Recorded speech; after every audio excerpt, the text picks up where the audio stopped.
Multitasking, one of the enemies of our soul. We are so used to multitasking because it feels like there is always more expected of us than what we have the bandwidth for. How do we not spread ourselves so thin when our lives feel like they're stretching us with demands? How do we resist the temptation to multitask, which leads us to skim over our lives, trying to fit more and more into our days, even though there is no more time and still only one of us? Well, we use the practice of the present moment. We practice giving our attention to what is right in front of us. And this is why. Because multitasking kills our sense of God's presence. God doesn't make God's self available in some other time and place, but right here in the everyday ordinariness of this moment. But we are so often caught up in thinking about the future or the past that we miss God right here, right now. So how do we do this? Well, paying attention to creation is one of the best ways that I know to do this. I was reading one of my favorite authors this week on what it means to stay present, and she shared the story of a Native American elder who, in order to help people understand their limits, leads them to a tree and asks them, "Did you make this?" And if they know to say no, then they are learning their limits and therefore practicing being present. This week, I encourage you to add getting out in nature as one of your Sabbath practices. Dress appropriately, leave your AirPods at home because all you will need are your 5 senses, a warm coat, and probably this weekend, a toque. And then pay attention. What do you hear? What do you see? What do you smell and feel on your skin? What do you taste in the air? Sink into the experience. Notice the trees that you did not make. Feel the wind blow on your cheeks. You did not make it blow. Hear the geese flying south, and remember that happens with no intervention by you or any other human. Smell the winter on the air, and remember you are not God. There are cycles in nature to which we have to submit because we are creatures, and so much of our anxiety and our multitasking comes from trying to push beyond our boundaries, from trying to overcome limits that are actually meant to bring wholeness and fruitfulness. Limits like needing rest. Instead, we try to control what we cannot. We think we can be in 2 places at once. We try adding days to our life by worrying, and we miss God.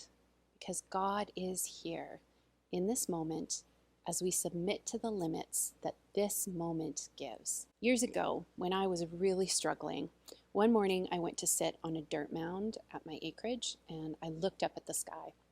It was just after all the kids had left for school on a chilly fall morning, and the sun was coming up in the east behind me, and in front, a full moon hung in a crisp blue sky.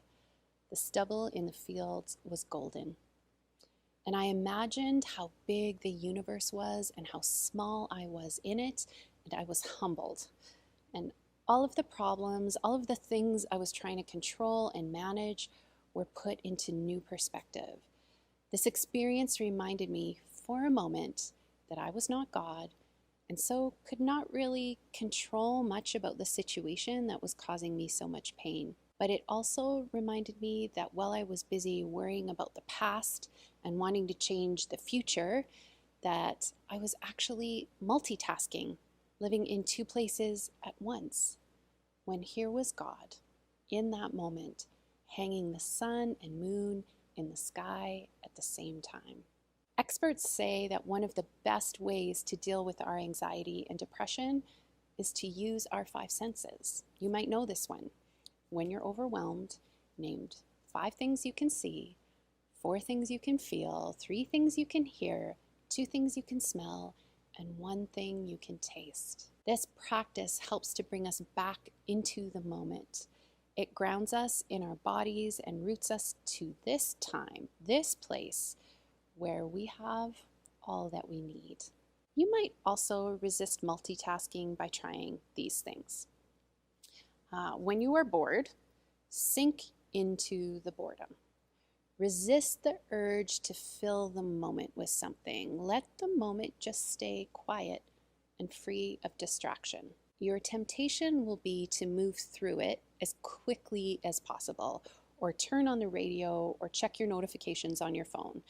But don't do it.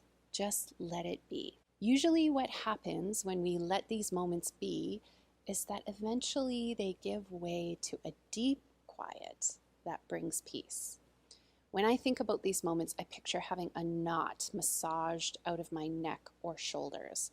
It doesn't feel really good when those fingers first press in on it, but eventually the knot starts to soften and I find more freedom to move, more freedom to just be. Anne Lamott tells the story of her brother who had 3 months to do an assignment on birds when he was 10 years old. Of course, like most 10-year-olds, he left it to the last night and was stressing at the kitchen table the night before it was due, asking his dad how he would ever finish. And this was his dad's advice: bird by bird, son. We do it bird by bird. Let your restlessness become an invitation to pay attention. Slow down and pay attention to what is right in front of you. Do you have an email that you're answering? Give your full attention to that email. Is someone talking to you, telling you something? Give your full attention to that person. Are you making dinner? Slow it down. Do each thing intentionally and with attention. This is how you worship, which means you recognize in the moment that you are a creature and not a god. You work best when you do things one at a time. Do it bird by bird. Sabbath is all about settling into the reality, the freedom that the world does not revolve around us, but around the God of rest, who did create that tree and those geese and that breeze and the winter and you. And he called it all good, which means that before you achieved or produced anything, before you messed up or worried or controlled one little thing, you were loved.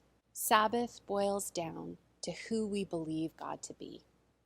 And when practiced, it breaks the pattern of self-sufficiency and is a witness to God's goodness and provision.